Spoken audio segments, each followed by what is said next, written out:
Bismillahirrahmanirrahim. Assalamualaikum warahmatullahi wabarakatuh.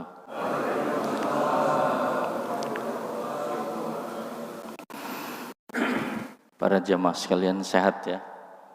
Alhamdulillah. Pada dua bulan yang lalu ya, betulnya terjadwal dan berhalangan karena memang kondisi badan lagi kurang sehat, dan alhamdulillah kita pada pagi hari ini Allah memberikan anugerah pada kita semua sehingga kita dapat sehat, dapat hadir bermuajahah di masjid kita yang kita cintai ini untuk melaksanakan ibadah dan juga bertolabul ilmi di kajian pagi Ahad subuh ini. Syukur alhamdulillah. Alhamdulillahilladzi anzalas sakinata fi qulubil mu'minina liyazdadu imanan ma'a imanihim. Asyhadu an la ilaha illallah wahdahu la syarikalah wa asyhadu anna Muhammadan abduhu wa rasuluhu la nabiyya ba'dah. Allahumma salli wa sallim wa barik ala sayyidina wa maulana Muhammadin wa ala alihi wa sahbihi wa man tabi'ahu ila yaumiddin, amma ba'du. Hadratul muhtaram wal mukarramun, para alimil ulama, para sepuh dan bini sepuh, jajaran pengurus yayasan dan juga pengurus DKM Masjid Nurul Hasanah yang dirahmati Allah. Syukur alhamdulillah Allah masih memberikan karunia kepada kita semuanya sehingga kita dapat hadir dalam keadaan sehat walafiat di kajian pagi hari ini. Mudah-mudahan semua langkah kita, semua amalan kita Allah terima sebagai amalan solehan untuk kita semua. Amin ya rabbal alamin. Salawat teriring salam semoga tercurah kehadiran baginda yang mulia Nabi Muhammad sallallahu alaihi wasallam, juga untuk keluarga, para sahabat serta umatnya.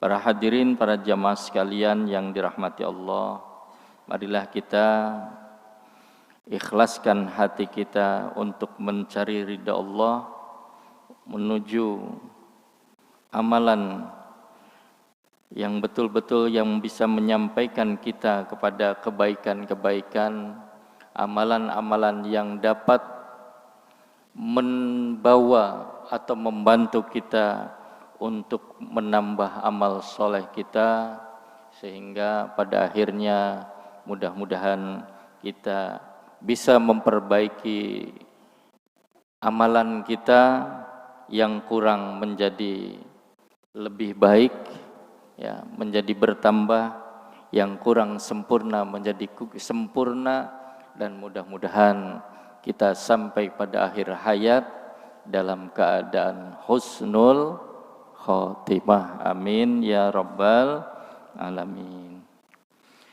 Kita sama-sama terlebih dahulu bermunajat kepada Allah sebagaimana biasa di dalam kajian yang biasa saya lakukan, bermohon kepada Allah dengan mengharapkan ridhonya, mengharapkan dibukakan hati kita, pintu hati kita, sehingga kita bisa menerima nur ilmu Allah agar dapat kita mengamalkan dalam kehidupan kita sehari-hari.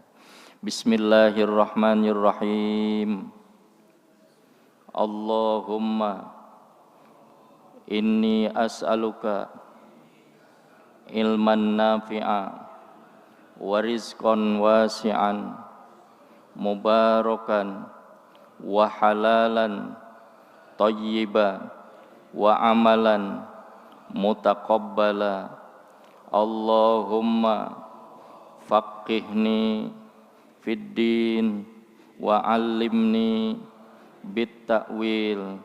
Allahumma inni as'aluka fahman nabiyyin wa hifdzal mursalin wa ilhamal malaikatil muqarrabin. Allahumma aghnini bil ilmi wa akrimni bit taqwa wa jammilni bil afiyah ya rabbal alamin. Walhamdulillahi rabbil alamin. Bismillahirrahmanirrahim. La hadratin nabiyil mustafa rasulullah sallallahu alaihi wasallam ala alihi wa sahbihi. Susun ila jami' masyayikh wa masyayikh. Wala mu'allif hadzal kitab syekh Muhammad nafa'ana bi ulumi karamah. Al-Fatihah. A'udzu billahi minasy syaithanir rajim. Bismillahirrahmanirrahim. Alhamdulillahi rabbil alamin arrahmanir rahim maliki yaumiddin iyyaka na'budu wa iyyaka nasta'in ihdinas siratal mustaqim siratal ladzina an'amta 'alaihim ghairil maghdubi 'alaihim waladdallin amin. Bismillahirrahmanirrahim. Babut taqwa wal huda wa arkanul islami wa umuruddin. Pagi ini menjelaskan tentang hadis tentang takwa pada bab takwa pada hadis yang ketiga dari kitab Jawahirul Bukhari. Bismillahirrahmanirrahim. Qala telah berkata Ibnu Umar, Abdullah bin Umar, ya, putranya sahabat Nabi yang istimewa, ya, yaitu putranya sahabat Umar bin Khattab yang bernama Abdullah bin Umar yang biasa disebut dengan Ibnu Umar. Ya. Beliau berkata, la yablughu tidaklah mencapai. La yablughu tidaklah mencapai al-abdu seorang hamba hakikat takwa hatta yada'a sehingga meninggalkan mahaka sesuatu yang meragukan fis sodri di dalam dadanya. Ya. Tidaklah seorang hamba mencapai hakikat dari takwa itu sehingga dia meninggalkan hal-hal yang meragukan di dalam dirinya. Penjelasannya gimana ini? Qala Mu'adz, disebutkan di dalam syarahnya, qala Mu'adz telah berkata sahabat Mu'adz bin Jabal, ijlis bina, duduklah bersama kami, nu'minu sa'atan yang menambah keimanan. Ini berkata, kemudian waqala dan telah berkata pula Ibnu Mas'ud, Abdullah bin Mas'ud, ya. Sahabat Mu'adz itu mengajak Abdullah bin Mas'ud untuk duduk bersama ngobrol tentang masalah hal-hal yang dapat menambah keimanan. Waqala dan berkata Ibnu Mas'ud, Abdullah bin Mas'ud, al-yaqinu al-imanu kullu. Yakin itu adalah iman yang sempurna. Ya. Wa ma'nahu la yasilul insanu ila darajatil iman billahi ta'ala hatta yatruka ma jala bi khatirihi khasyata ayyaqa fi dzanbin. Maksudnya adalah wa ma'nahu la yasilu, tidaklah sampai al insanu seorang manusia ila darajatil imani, sampai pada derajat keimanan, billahi kepada Allah, hatta yatruka sehingga dia meninggalkan majala bikhoti sehingga dia meninggalkan hal-hal yang dapat menimbulkan keraguan atau kekhawatiran, khosyata ayyaqa'a sehingga dia merasa khawatir, ayyaqa'a jatuh, fi dzanbin kepada perbuatan dosa. Walan yablugha, dan tidaklah akan mencapai seorang al-muslimu seorang muslim nihayatal khaufi, sampai pada ujung rasa takut, min rabbih terhadap Tuhannya tabaraka wa taala, hatta yatajannaba sehingga dia meninggalkan kulla syai'in segala sesuatu, yaqa'u fi qalbihi segala sesuatu yang dapat menjatuhkan hatinya kepada perbuatan dosa tadi, wala yansyarihu lahu sadrahu wala yanalu minhu sawaban, yang dapat menjatuhkan hatinya kepada perbuatan dosa tadi, dan juga yang dapat menyebabkan tidaknya dia mendapatkan pahala. Maka ketika seseorang masih terlalu percaya diri dengan hal-hal yang dapat menjatuhkan kepada perbuatan dosa, sesungguhnya atau tidak ada kehati-hatian pada seseorang akan jatuhnya kepada perbuatan dosa, sebetulnya berarti hakikat dari takwanya itu masih belum sempurna. Langkahnya masih sembrono, melangkah, melakukan sesuatu aktivitas yang kadang-kadang kita tidak hati-hati. Ketidakhati-hatian inilah yang menjadikan seseorang bisa jatuh kepada perbuatan dosa yang pada akhirnya, pada gilirannya akan merusak kepada hakikat dari takwa itu sendiri. Para hadirin, para jamaah sekalian yang dirahmati Allah. Fa Sayyiduna Abdullah bin Umar bin Khattab yarwi asaron. Maka Sayyidina Umar bin Khattab, Abdullah bin Umar bin Khattab meriwayatkan sebuah asar, yad'u ila tautidil azimah, yang mengajak pada keteguhan hati, ala siqati terhadap kepercayaan billahi kepada Allah, wa qasrat tafkiri dan memfokuskan pemikiran, ala ta'atihi kepada ketaatan kepada Allah, wa husna ibadatihi dan baiknya ibadah kepada Allah, hatta yanala darajatal muttaqin sehingga dia memperoleh derajat ketakwaan, derajat orang-orang yang bertakwa, al-mukhlisin, orang-orang yang ikhlas, alladzina qala Allahu anhum, yang Allah telah berfirman kepada mereka, wa basyiril mukhbitina alladzina idza dzukirallahu wajilat qulubuhum. Wa basyiril mukhbitin, dan berikanlah kabar gembira kepada orang yang tunduk patuh, alladzina idza dzukirallahu wajilat qulubuhum, ketika disebutkan nama Allah, wajilat qulubuhum, hatinya menjadi tunduk, menjadi tergetar. Kalau kira-kira kita, Pak, ketika disebutkan nama Allah tergetar atau masih biasa-biasa saja? Pak, ketika disebutkan nama Allah, asma Allah dalam zikir kita, masih biasa-biasa aja atau sudah sampai ada getaran di dalam hati kita.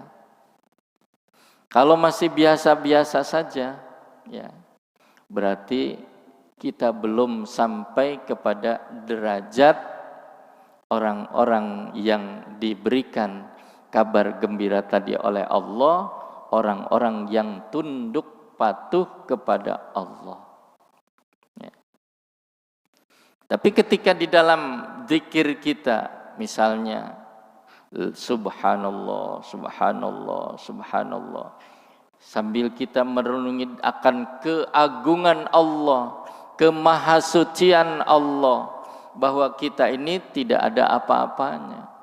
Ketika itu adalah merupakan sebuah dzikir dalam proses pendekatan diri kepada Allah, sambil dirasakan di dalam ruh kita, andaikan itu kemudian sampai terhubung jiwa kita dengan zikrullah, insya Allah wajilat qulubuhum, maka akan tergetar hatinya, sampai pada sebuah peningkatan dari zikir kita. Di dalam ayat yang lain juga disebutkan, innamal mu'minuna alladzina idza dzukirallahu wajilat qulubuhum. Innamal mu'minuna, sesungguhnya hanya orang-orang yang beriman saja, alladzina idza dzukirallahu, yang ketika diucapkan, disebutkan asma Allah, wajilat qulubuhum, tergetar hatinya. Ya. Apalagi kalau kita mendengarkan bacaan orang yang betul-betul meresapi, ya. Ketika kita mendengarkan tanpa terasa, sambil kita memahami makna yang dikandung di dalam Al-Quran, maka menjadikan hati kita tergetar tanpa terasa, meneteskan air mata, Pak. Tanpa terasa meneteskan air mata. Kalau sampai pada kita bisa memahami kandungan makna yang ada di dalam ayat yang kita dengarkan tadi, terlebih kalau kita sendiri yang membaca dan memahami maknanya, maka akan tergetar hati kita. Wal muradu, dan yang dimaksud bihaqiqatit taqwa, dengan hakikat takwa, kama qalahul Kirmani, sebagaimana yang dikatakan oleh Al-Imam Al-Kirmani, ayil imani, yang dimaksud adalah iman, ya, bahwa yang dimaksud dengan hakikat takwa adalah keimanan. Li'annal murad, karena yang dimaksud minat takwa wiqayatun nafsi, penjagaan diri, anis syirki, dari perbuatan syirik, wa fihi isy'arun bi anna ba'dul mu'minin balagu ila kanhil iman wa ba'duhum la. Ya. Karena ada sebagian yang sudah mencapai kepada hakikat ataupun intisari dari keimanan, dan ada juga yang belum mencapai. Maka payajuju az-ziyadah wan nuqsan, maka bisa jadi iman itu terkadang bertambah, terkadang juga berkurang. Kita lagi semangat hadir di kajian, kita semangat hadir ke masjid, kita semangat untuk bersedekah, kita semangat untuk melaksanakan sholat malam, kita semangat untuk melaksanakan sholat sunnah duha misalnya. Semuanya kita jalani. Itu indikasi bahwa kita imannya sedang naik. Tapi kalau misalnya ya sholatnya masih santai, walaupun ada panggilan azan kita tidak bersegera gitu. Apalagi melaksanakan sholatnya dengan berjamaah, masih berleha-leha saja. Atau masih kita disibukkan dengan urusan dunia, tidak bersegera untuk memenuhi panggilan azan, sedekah juga sekedarnya, kemudian hadir di kajian-kajian juga masih males-malesan misalnya, atau sholat-sholat yang lain yang sunnah pun kita apalagi ya, yang wajib aja masih berat gitu. Berarti itu tandanya iman kita sedang turun. Para hadirin, para jamaah sekalian yang dirahmati Allah. Karena itu banyak hal yang perlu kita cermati ya. Banyak hal yang perlu kita cermati, jangan sampai iman itu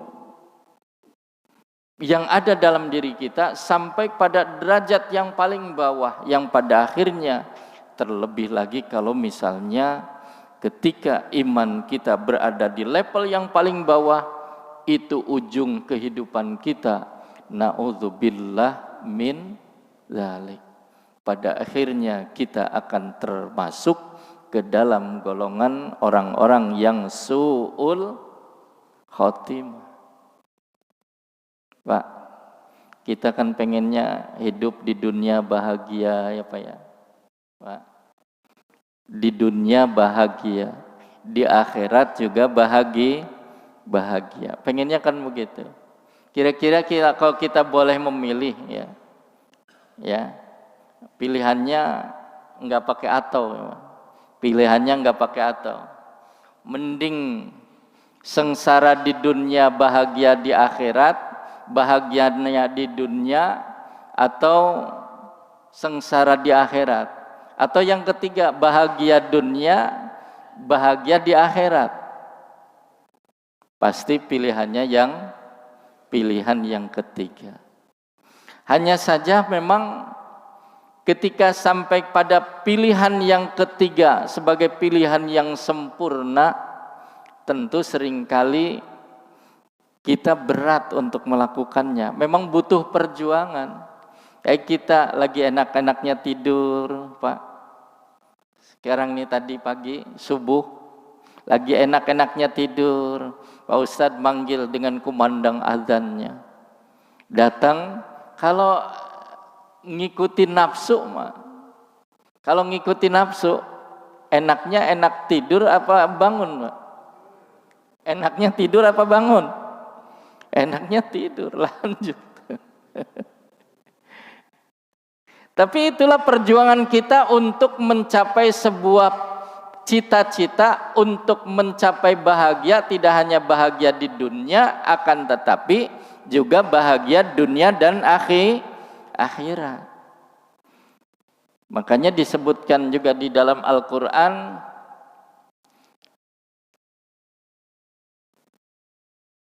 wabtaghi fima ataqallahu daral akhirah wala tangsa nasibaka minad dunya.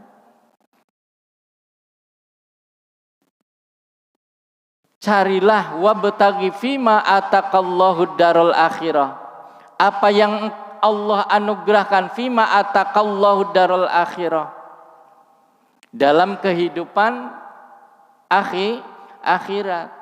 Tapi kita pun tidak boleh melupakan wala tangsa nasibaka minad dunya. Jangan engkau melupakan dengan kehidupan dunia. Kita kalau misalnya fokus saja di masjid, fokus saja di masjid, ibadah terus, sholat dari yang wajib sampai yang sunnah pun dibabat semuanya dilakukan. Dari puasa yang wajib sampai puasa yang sunnah, bahkan puasa Ayyamul Bid misalnya dilakukan, puasa Senin Kamis juga dilakukan, atau puasa Nabi Dawud juga dilakukan, tidak pernah ketinggalan. Tapi kita tinggalkan apa yang menjadikan kewajiban kita. Nafkah untuk keluarga tidak kita lakukan. Kebutuhan-kebutuhan diri kita juga tidak kita perhatikan, tanggung jawab pendidikan terhadap anak dan keluarga juga tidak kita perhatikan, itu sama dengan melupakan bagian kita dalam kehidupan dunia. Kira-kira kehidupannya bakal seimbang atau tidak, Pak? Wah, saya mah percaya sama Allah, biar Allah yang mencukupi kebutuhannya. Tidak begitu. Tetap kita harus ikhtiar.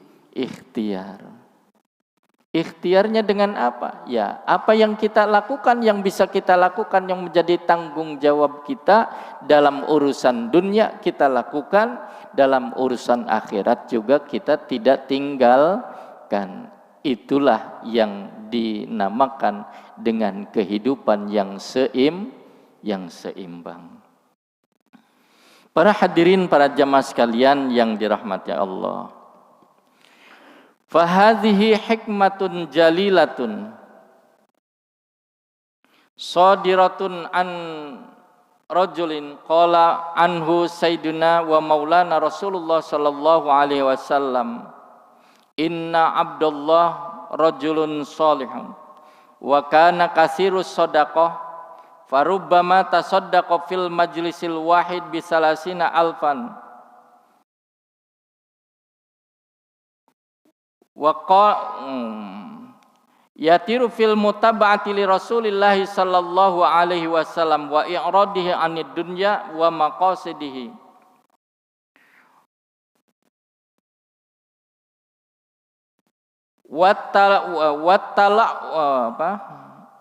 ila riyasa au ghairiha wa aqama ba'da Rasulillah sallallahu alaihi wasallam sittina sanatan wa kana yaqulu ma ajiduni asa ala syai'in fa innani minad dunya ila anni lam uqatilu ma'a alal fi'ah. Para hadirin, para jamaah sekalian yang dirahmati Allah, gambaran bahwa seorang hamba ketika mencapai sebuah kehidupan, untuk mencapai bahagia tentu memang bukan tanpa pengorbanan. Bukan tanpa pengorbanan, pasti banyak pengorbanan. Bahkan halangan dan rintangan pun akan dihadapi. Ibarat seseorang yang akan mencapai sebuah kehidupan, sebuah cita-cita, pasti jalannya ibarat menanjak.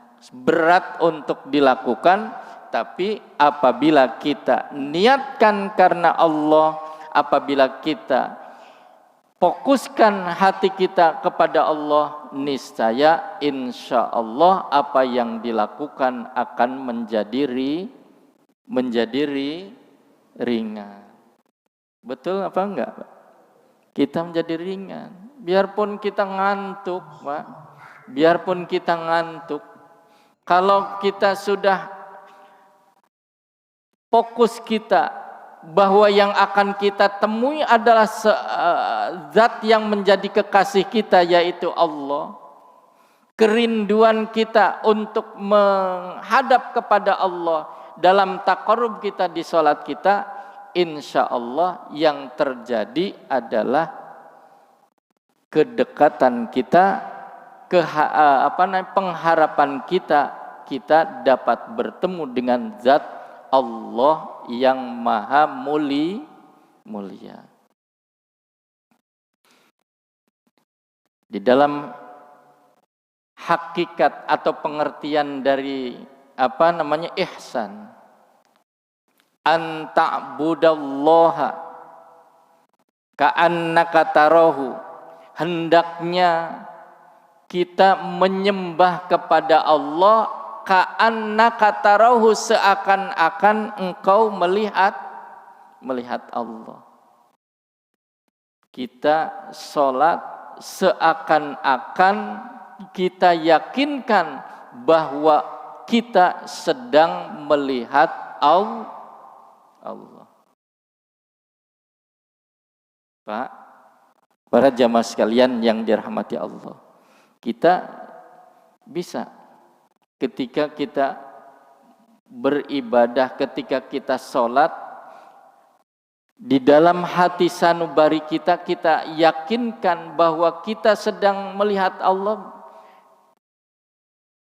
Kita hadirkan di dalam hati sanubari kita bahwa kita sedang melihat Allah. Harus kita lakukan. Harus kita lakukan. Kenapa? Karena itulah gambaran sebuah hakikat daripada ibadah kita yang akan menambah kekhusyuan kita. Intisarinya bahwa kita ingin bahwa seolah-olah kita sedang menghadap Allah, keyakinan kita bahwa kita yang dihadapinya adalah Allah Rabbul Izzati sebagai zat yang menjadikan kita, yang menciptakan kita, yang memberikan segalanya kepada kita, yang memberikan semua kebutuhan kita. Dan Allah adalah maha segala, maha segalanya. Yakinkan dalam diri kita, anta'budallaha ka'annaka tarahu fa illam yakun tarahu, apabila atau jika kamu tidak melihatnya, fa innahu yaraka, sesungguhnya Allah sedang melihat kita. Kita rasa keyakinan belum mencapai pada seolah-olah kita sedang melihat Allah, tapi keyakinan itu harus kita tumbuhkan bahwa Allah sedang mengawasi kita.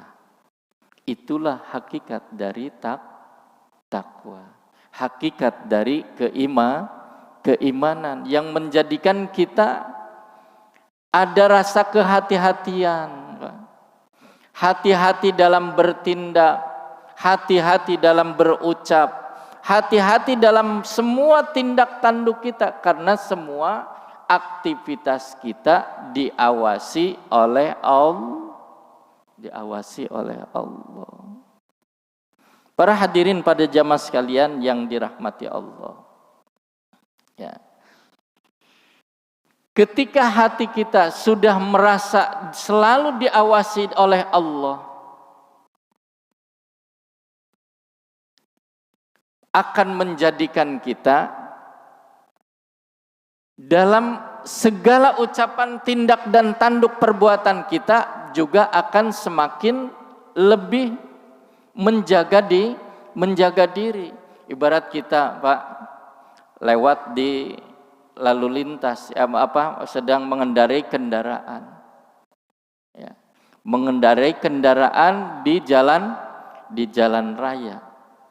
Kita taat aturan lalu lintas itu kalau ada polisi lalu lintas, atau karena memang sudah menjadi jati diri kita untuk tertib lalu lintas.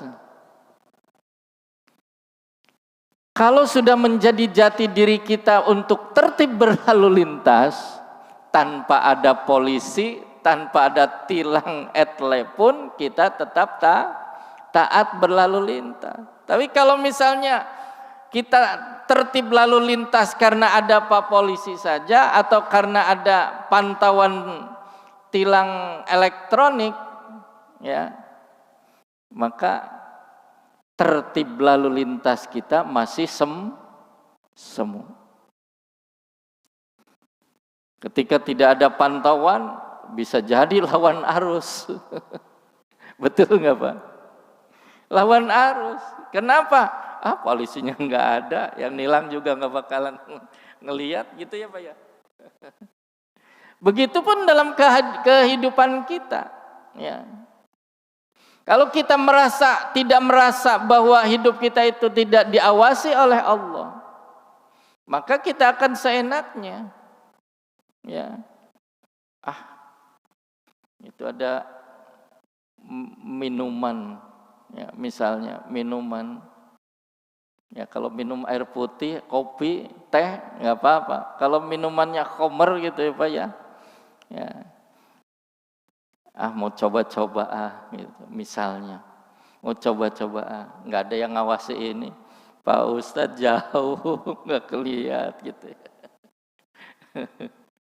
Atau orang juga nggak ada yang ngelihat ini, misalnya seperti itu. Tapi kalau hati kita sudah merasa semua apa yang kita lakukan selalu mendapatkan pengawasan dari Allah, ya kendati pun tidak ada yang melihat kita, pasti akan kita bisa mawas diri. Mawas diri itulah yang akan menyelamatkan kita. Makanya hakikat taqwa itu iman. Ketika iman kita iman kita tambahkan terus, kita cas terus, maka ketakwaan pun akan bertambah. Dengan bagaimana kita keimanan itu akan selalu bertambah, ya seperti ini, kita hadir di kajian-kajian, kita hadir dalam majelis-majelis zikir, kita tambah ibadah kita terus kita baca Al-Quran, bangun tengah malam dan seterusnya. Itu akan menambah keimanan kita yang pada akhirnya kita akan menjadi orang-orang yang pilihan, orang-orang yang diberikan kabar gembira oleh Allah, tunduk dan patuh sebagai orang-orang yang muttaqin.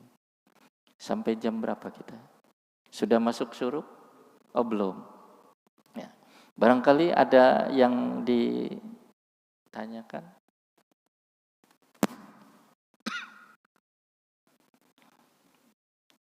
Iya.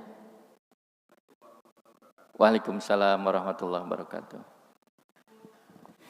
Iya Pak Ustadz, bisa mendengar Allah itu bisa menangis, kemudian kita bisa tersentuh hati kita. Nah, mohon kiat-kiatnya Pak Ustadz. Kita terkadang senang gitu melihat ada Ustadz yang kalau udah memimpin sholat itu bisa menghayati gitu ya Ustadz ya. Cuman kita kok belum bisa seperti itu gitu. Kita kadang mengamalkan bacaan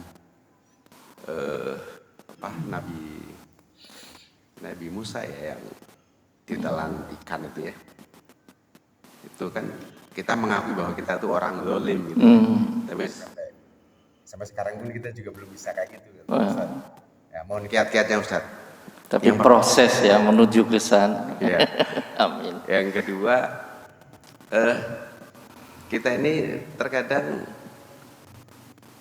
pengennya tertib gitu ya. Kalau kita sudah taat gitu, semua akan rapi Ustaz.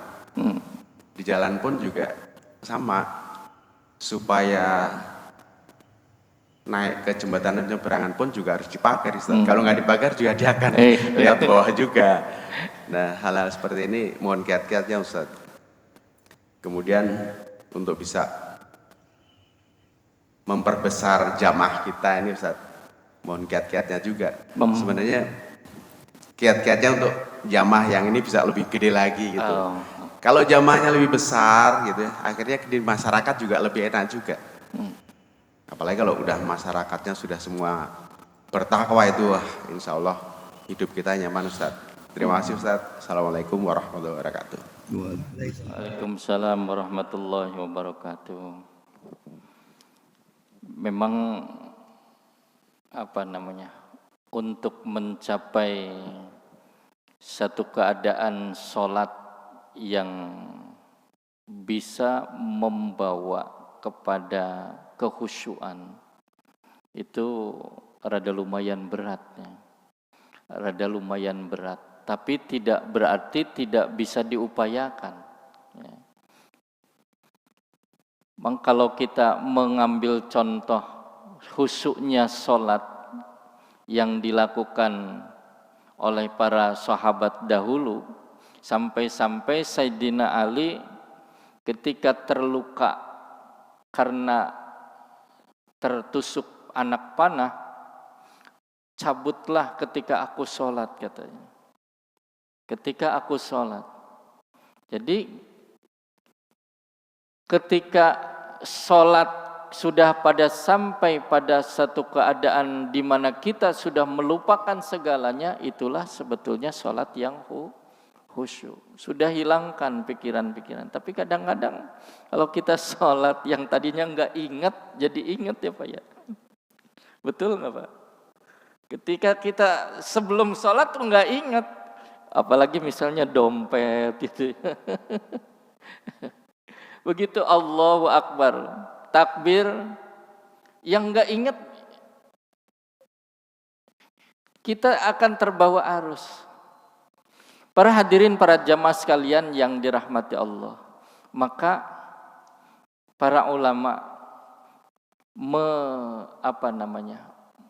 salah satu menambah kiat untuk fokusnya kita dalam sholat, walaupun itu bukan sebuah hal yang wajib ya. Kayak misalnya memfokuskan kita akan melakukan sholat, kita persiapkan hati kita.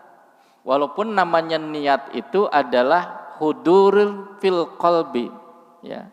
Niat menghadirkan sholat di dalam hati ketika takbiratul ihram itu wajib. Tapi para ulama memberikan kiat salah satunya ketika sholat kita sebentar, usolli fardul maghribi misalnya, usolli fardus subhi raq'ataini mustaqbilal qiblati adaan lillahi ta'ala. Itu salah satu cara menghadirkan hati kita ketika kita akan sholat, bahwa kita sudah menghilangkan fokus aktivitas yang lain, tapi fokus kepada perbuatan sholat. Ketika kita sudah fokus, maka akan bisa terbantu kita untuk menambah kekhusyuan dalam sholat. Demikian pun ketika kita mendengarkan ayat-ayat Al-Quran, memang tidak serta-merta kemudian kita bisa menghayati apa yang dibaca kalau kita belum bisa memahami. Maka jalannya adalah dengan menambah pemahaman tentang ayat-ayat yang dibaca, ditambah lagi dengan suara, zayyinu aswatakum bitilawatil Quran, hiasi suaramu ketika membaca Al-Quran. Suara pun akan mendorong kepada hadirnya kekhusyuan dalam sholat. Tentu saja suara bukan suara yang suara yang tanpa ada aturan. Dalam Al-Quran, ketika membaca Al-Quran, suara pun ada aturannya, gitu. Ada tata caranya, tidak sembarang. Yang pada akhirnya ketika seseorang bisa melantunkan Al-Quran dengan baik, ditopang dengan aturan bacaan yang baik, tajwidnya yang baik, dan kita juga belajar tentang bagaimana memahami kandungan Al-Quran, maka pada gilirannya insya Allah akan termotivasi, akan menambah kekhusyuan kita, menambah getaran-getaran di dalam hati sanubari kita ketika kita mendengar ayat-ayat Al-Quran. Tapi kalau misalnya kita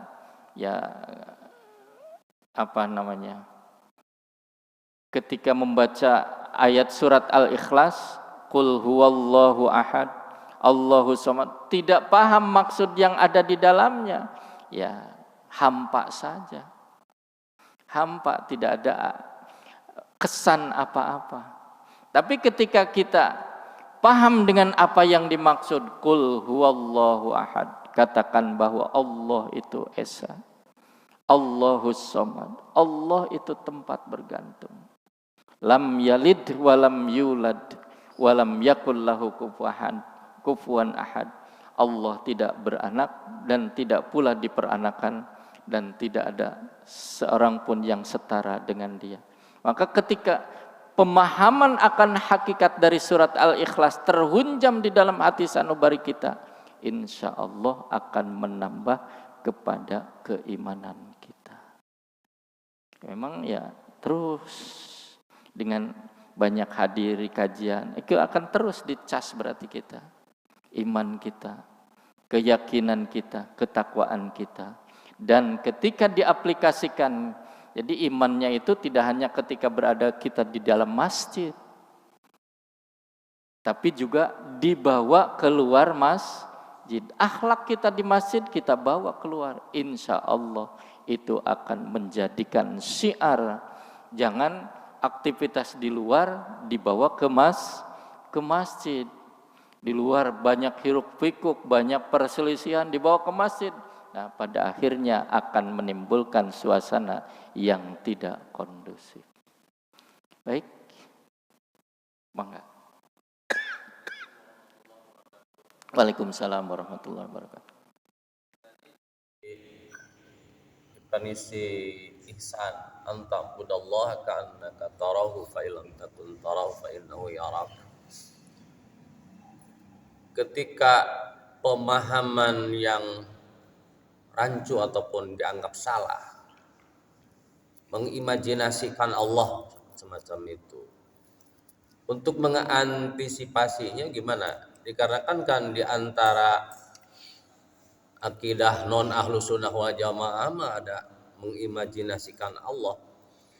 Itu bagaimana cara penyampaian atau penyikapan kita yang setepat-tepatnya menurut aluran ahlu sunnah wal jamaah. Afwan ya. Baik. Para hadirin, para jamaah sekalian yang dirahmati Allah.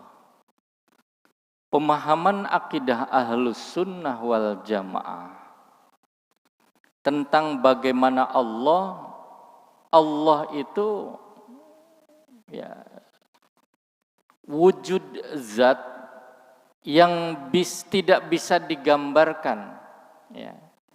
Ada akan tetapi tidak bisa digambarkan.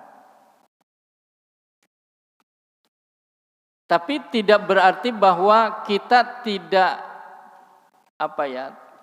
bahwa kita tidak bisa yakin, tapi harus yakin bahwa Allah itu ada.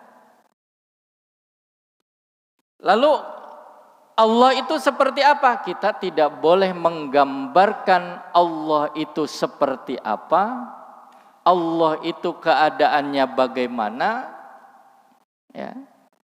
Cukup diimani saja, karena Allah itu tidak sama dengan makhluk. Laisa kamislihi syai'un wa huwas samiul alim. Tidak ada yang menyamai sesuatu pun dengan Allah. Ada pemahaman namanya pemahaman mujassimah. Digambarkan Allah punya tangan, ya tangannya seperti manusia, seperti kita katanya. Allah melihat dengan mata, matanya seperti apa? Matanya seperti kita manusia. Allah punya singgasana, tempat duduk di arasnya Allah, ya seperti duduknya kita manusia. Padahal dalam akidah ahlus sunnah wal jamaah dikatakan Allah itu tidak sama dengan makhluknya, ya. Jadi untuk menggambarkan bagaimana Allah itu kita tidak boleh punya keyakinan bahwa Allah itu seperti kita makhluk. Ibarat kita ada seorang yang bikin lemari, kira-kira yang bikin lemari sama enggak dengan lemari yang dibikinnya? Pak, Orang yang bikin lemari, tukang bikin lemari, sama enggak orangnya wujudnya dengan lemari yang dibikinnya? Sama enggak? Tidak sama. Allah bikin alam semesta, Allah bikin manusia, Allah bikin tumbuhan, Allah bikin semua yang ada di alam semesta ini. Apakah sama Allah dengan makhluknya? Tentu tidak. Jangan gambarkan kita bahwa Allah itu seperti halnya makhluk. Karena tadi dikatakan laisa kamislihi syai'un wa huwas samiul alim. Tidak ada satupun yang menyamai dengan Allah, ya, sesuatu pun. Lalu bagaimana untuk menumbuhkan keyakinan kita? Sementara kita digambarkan tidak bisa mempersonifikasikan Allah dengan manusia, tapi kita tetap harus tumbuh keimanan kita kepada Allah. Tentu saja perlu kita harus mendapatkan pemahaman-pemahaman dari orang yang berakidah Ahlus Sunnah wal Jamaah supaya tidak tercampur. Kadang-kadang logika berpikir mujassimah itu sering rancu, Pak. Sering rancu. Allah turun dari aras pada pertengahan malam. Bagaimana kalau misalnya waktu malamnya itu kan berputar di satu tempat tengah malam, di tempat yang lain siang hari. Itu akan bingung, pusing dengan logikanya sendiri.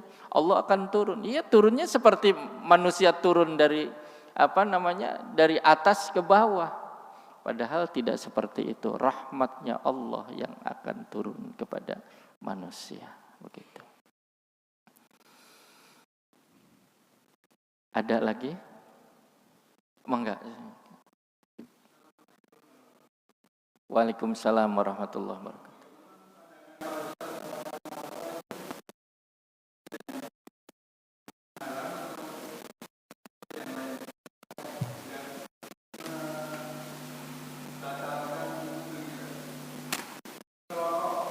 Merokok. Oh. Baik. Merokok itu apakah membatalkan wudhu atau tidak? Baik. Ya. Ya, walaupun menyimpang dari tema kita, tapi tidak apa-apa untuk tambahan ilmu kita. Ya.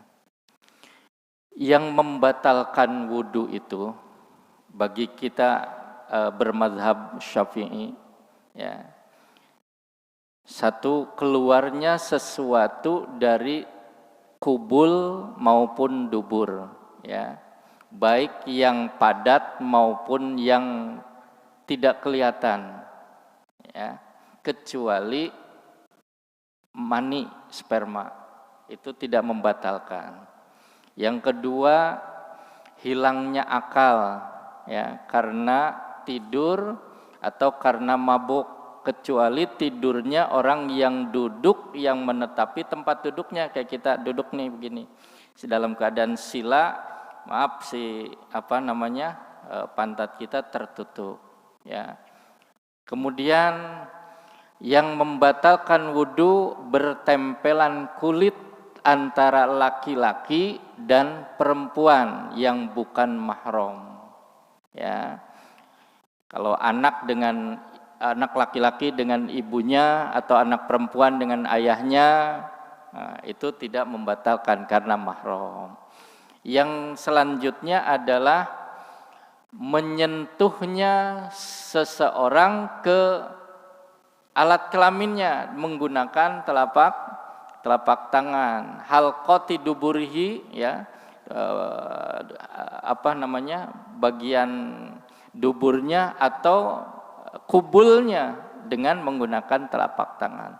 Jadi dari keempat hal tadi, merokok tidak disebutkan sebagai yang membatalkan wudhu. Jadi artinya merokok tidak sampai kepada perkara yang menjadikan wudunya batal, hanya makruh saja.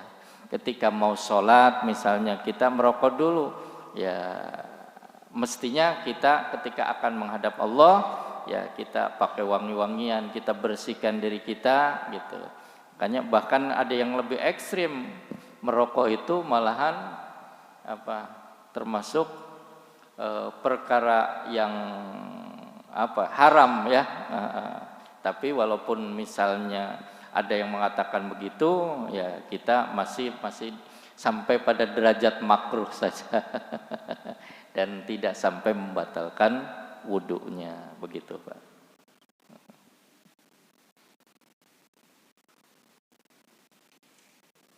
Masih ada? Cukup? Ada. Waalaikumsalam warahmatullahi wabarakatuh. Mohon penjelasannya. Ada dalam satu ayat Al-Quran yang disebutkan A'udzubillahi minasyaitonirrajim, Ar-Rahmanu 'alal arsyistawa. Tolong dijabarkan secara luas. Terima kasih. Baik.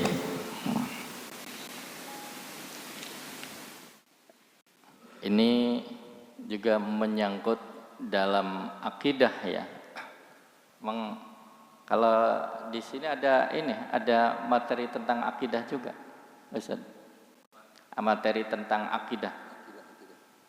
Oh ada ya. Nah, yang mestinya sih bertanya kepada yang menjelaskan tentang akidah. Tapi nggak ada salahnya ya. Nanti untuk jawaban yang sempurna mungkin nanti bisa dijelaskan ulang oleh narasumber yang menjelaskan tentang akidah. Para hadirin, para jamaah sekalian yang dirahmati Allah, disebutkan di dalam Al-Quran Ar-Rahmanu 'alal arsyistawa, ya, bahwa Allah itu bersemayam di atas arasy.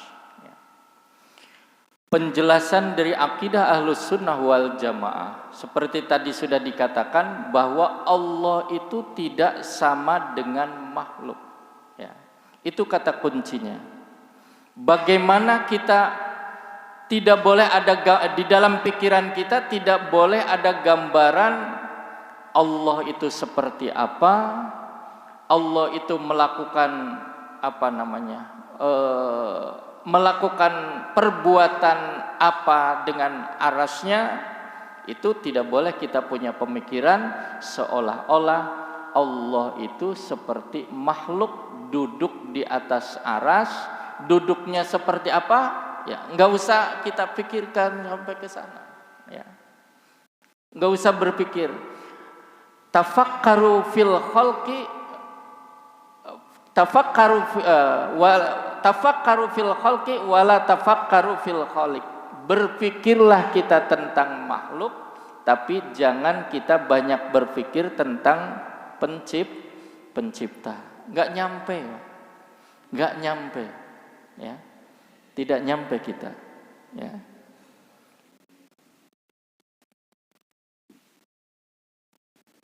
Pemikiran nanti mungkin ya akan perlu dikupas lebih dalam tentang bagaimana hakikat, dan itu perlu penjelasan yang tidak hanya bersumber dari pemahaman para ulama, tapi juga kita harus membongkar apa yang disebutkan oleh para sahabat dalam memahami ayat itu sebagai sebuah penafsiran, ataupun bagaimana Nabi sendiri menjelaskan tentang ayat-ayat yang berkaitan dengan masalah tersebut, ya, supaya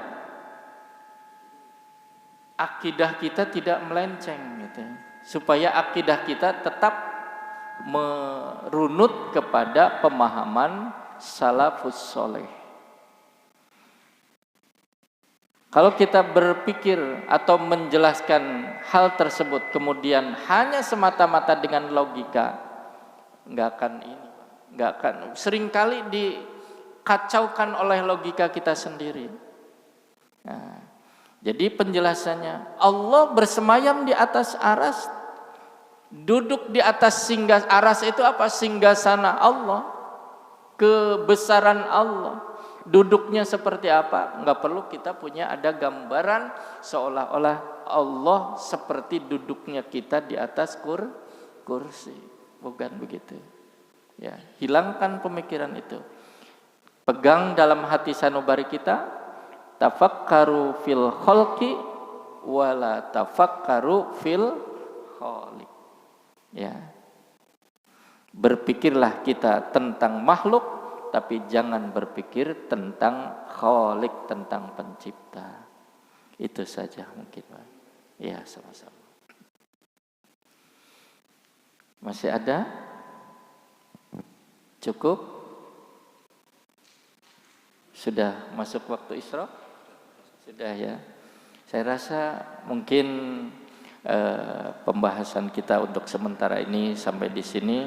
Mudah-mudahan kita masih bisa ketemu lagi. Allah masih berikan umur yang panjang untuk kita, sehat walafiat, dan bisa hadir kembali di kajian subuh ini, dan mudah-mudahan kita bisa mengambil intisarinya dan dapat kita aplikasikan dalam kehidupan kita sehari-hari. Terima kasih atas segala perhatian. Mohon maaf atas segala kekurangan. Wallahul muwaffiq laqamit thoriq. Wassalamualaikum warahmatullahi wabarakatuh.